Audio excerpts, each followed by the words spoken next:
ሰላም ጤና ይስጥልኝ አድማጭ ተመልካቾቻችን፣ ለዕለቱ የያዝናቸውን ዋና ዋና ጉዳዮች ይዘን ቀርበናል። አብራችሁን ቆዩ። የኢትዮጵያ መንግስት የሮይተርስ የምርመራ ዘገባን ተከትሎ የሶስት ጋዜጠኞችን የስራ ፈቃድ ሳያድስ ቀረ። የኢትዮጵያ መንግስት በአዲስ አበባ የሚገኙ ሶስት የሮይተርስ ጋዜጠኞችን የስራ ፈቃድ ለማደስ ፈቃደኛ ሳይሆን መቅረቱን የዜና ወኪሉ አስታወቀ። በተጨማሪም የዜና ወኪሉ 39ኛውን የአፍሪካ ህብረት የመሪዎች ጉባኤ እንዲዘግብ የተሰጠው ፈቃድ መነጠቁንም ገልጿል።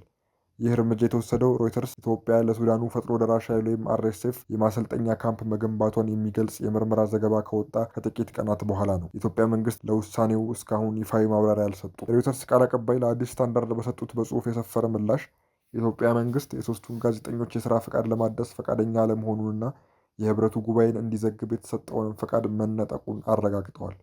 ቃል አቀባዩ የኢትዮጵያ መንግስት ለ39ኛው የአፍሪካ ህብረት ጉባኤ የተሰጠውን የሮይተርስ ፈቃድ ነጥቋል፣ እንዲሁም በአዲስ አበባ የሚገኙ ሶስት የሮይተርስ ጋዜጠኞች በአገሪቱ ውስጥ እንዲሰሩ የተሰጣቸውን ፈቃድ አላደሰም ብለዋል።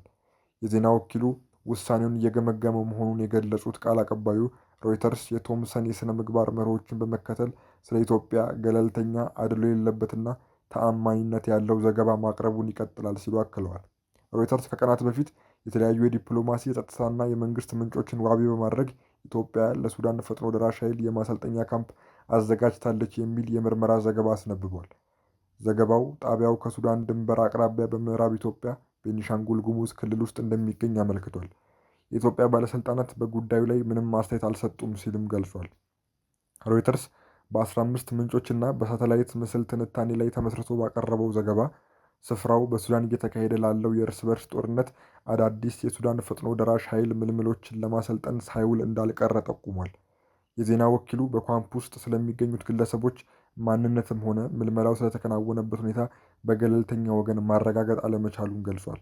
በተጨማሪም ሮይተርስ አንድ ከፍተኛ የኢትዮጵያ ባለስልጣንን ጨምሮ በርካታ ምንጮችን በመጥቀስ የማሰልጠኛ ጣቢያው ግንባታና የሎጂስቲክስ ድጋፍ በተባበሩት አረብ ኤሚሬትስ የገንዘብ ድጋፍ የሚከናወን እንደሆነ ቢገልጽም የኤሚሬትስ የውጭ ጉዳይ ሚኒስቴር ግን በሱዳን ግጭት ውስጥ ሀገሪቷ እጇ እንደሌለበት በመጥቀስ ክሱን አስተባብሏል። የሳተላይት ምስሎች ካለፈው ዓመት ጀምሮ በተጠቀሰው ስፍራ አቅራቢያ የግንባታ እንቅስቃሴዎች መኖራቸውንና በአሶሳ አውሮፕላን ማረፊያ አካባቢ የታዩ ለውጦች ለሰው አልባ አውሮፕላኖች ወይም ድሮን እንቅስቃሴ ሊያገለግሉ እንደሚችሉ ተንታኞች መናገራቸውን ዘገባው አካቷል። አንዳንድ የዲፕሎማሲ ምንጮች የተባለው ካምፕ ለታላቁ የኢትዮጵያ ህዳሴ ግድብ ካለው ቅርበት የተነሳ ስጋታቸውን ቢገልጹም የኢትዮጵያ ባለስልጣናት ግን ለእነዚህ ክሶች እስካሁን ይፋዊ ምላሽ አልሰጡም። በውጭ መገናኛ ብዙሃን ላይ እንዲህ አይነት የሥራ ገደብ ሲጣል ይህ የመጀመሪያ አይደለም። በቅርቡ የኢትዮጵያ መገናኛ ብዙሃን ባለስልጣን ህጋዊና ሙያዊ ጥሰቶችን ፈጽመዋል በሚል በዶይቼ ቬለ ስር የሚሰሩ በርካታ ጋዜጠኞችን ለጊዜው አግዶ እንደነበር ይታወሳል። በኋላ ላይም የሌሎቹን እግድ በማንሳት 2 ዘጋቢዎችን በቋሚነት ፈቃዳቸውን ሰርዟል። ይህን የተቃወመው ሚዲያው እግዱ እንዲነሳም ጥሪ አቅርቧል። የሮይተርስ ጋዜጠኞች የሥራ ፈቃድ መከልከል የመጣው አገሪቱ የአፍሪካ ህብረት ጉባኤን እያስተናገደች ባለችበትና የሱዳን ግጭት ቀጠናዊ ተጽዕኖ በከፍተኛ ሁኔታ ትኩረት እየሳበ ባለበት ወቅት ነው። ዘገባው የአዲስ ስታንዳርድ ነው። ህወሓት ፕሪቶሪያው ስምምነት ከተጣሰ በዝምታ አልቀመጥም ሲል አስጠነቀቀ። የአፍሪካ ህብረት፣ አሜሪካና የአውሮፓ ህብረት ከመግለጫ ባለፈ እርምጃ እንዲወስዱም አሳሰበ።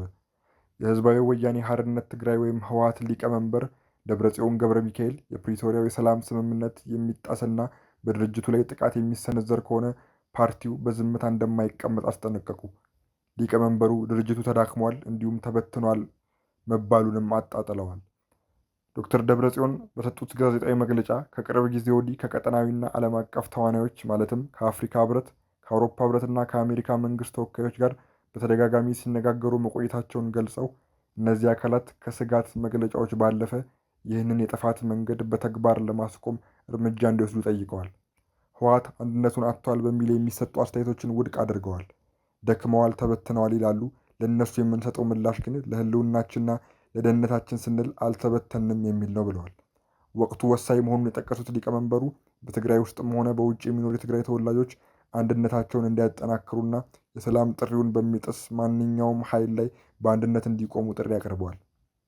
ይህ በእንዲህ እንዳለ ህወሓት ለአፍሪካ ህብረት ሊቀመንበርና ለአንጎላ ፕሬዚዳንት ጆዋዎ ጎንዛልቬስ ሎሬንሶ እንዲሁም በመጪው የአፍሪካ ህብረት ጉባኤ ላይ ለሚሳተፉ መሪዎች በላከው ግልጽ ደብዳቤ በትግራይ ባለው የሰላም ሁኔታ የህብረቱ ተአማኒነት አደጋ ላይ መውደቁን ገልጿል። ህወሓት በደብዳቤው እንደገለጸው የአፍሪካ ህብረት የህዳር 2022 ዓ.ም የተፈረመው የፕሪቶሪያ ስምምነት ዋነኛ አሳላጭና ምስክር እንደመሆኑ መጠን ስምምነቱ እንዳይፈርስ የማድረግ ፖለቲካዊና ሞራላዊ ኃላፊነት አለበት። የስምምነቱ ዋና ዋና ድንጋጌዎች ሙሉ በሙሉ አለመተግበራቸው አዲስ ወታደራዊ ዝግጅትና እየጨመረ የመጣው ውጥረት ጦርነቱ ከቆመ በኋላ የተገኙ ውጤቶችን ወደ ኋላ የመመለስ አደጋ እንዳለው አስጠንቅቋል። ደብዳቤው አክሎም በእንቅስቃሴ ላይ የተጣለ ገደብ የኢኮኖሚ ጫናና ፖለቲካዊ መገለልን ጨምሮ በርካታ ገደቦች በሰላም ሂደቱ ላይ ያለውን እምነት እየሸረሸሩትና ዳግም ወደ ግጭት የመግባት ስጋትን እየጨመሩት መሆኑን አመልክቷል። ስምምነቱን መጠበቅ አለመቻል በሰሜን ኢትዮጵያ አለመረጋጋት እንዲፈጠር ከማድረጉም በላይ ለአፍሪካ ችግሮች አፍሪካዊ መፍትሄ የሚለውን መርህ ተአማኒነት እንደሚያሳጣውም ደብዳቤው አስፍሯል። ህወሓት በደብዳቤው የሰላም ስምምነቶች ሕያው ሰነድ መሆናቸውን ጠቅሶ የህዝብን እምነት ለመጠበቅ ግልጽ እድገትና ተአማኒነት ያለው ክትትል አስፈላጊ መሆኑን አጽንኦት ሰጥቷል። የአፍሪካ ህብረት መሪዎች በመጪው ጉባኤ የፕሪቶሪያው ስምምነት አስገዳጅነት እንዲረጋገጥና ሁሉም ወገኖች ሙሉ በሙሉ እንዲተገብሩት ግፊት እንዲያደርጉም ጠይቋል። በተጨማሪም በስምምነቱ የተቀመጠው የህብረቱ የክትትልና የማረጋገጫ ስርዓት በአስቸኳይ እንዲነቃቃ፣ ህገ መንግስታዊ ስርዓት እንዲመለስ፣ ሲቪሎች ጥበቃ እንዲደረግላቸውና ተፈናቃዮች ወደ ቀያቸው እንዲመለሱ ጥሪ አቅርቧል። ባለፈው ሰኞ ባወጣው የተለየ መግለጫም ህወሓት የፌዴራል ኃይሎች የፕሪቶሪያውን ስምምነት በመጣስ ወደ ትግራይ ክልሎች እየተንቀሳቀሱ መሆናቸውን ከሷል።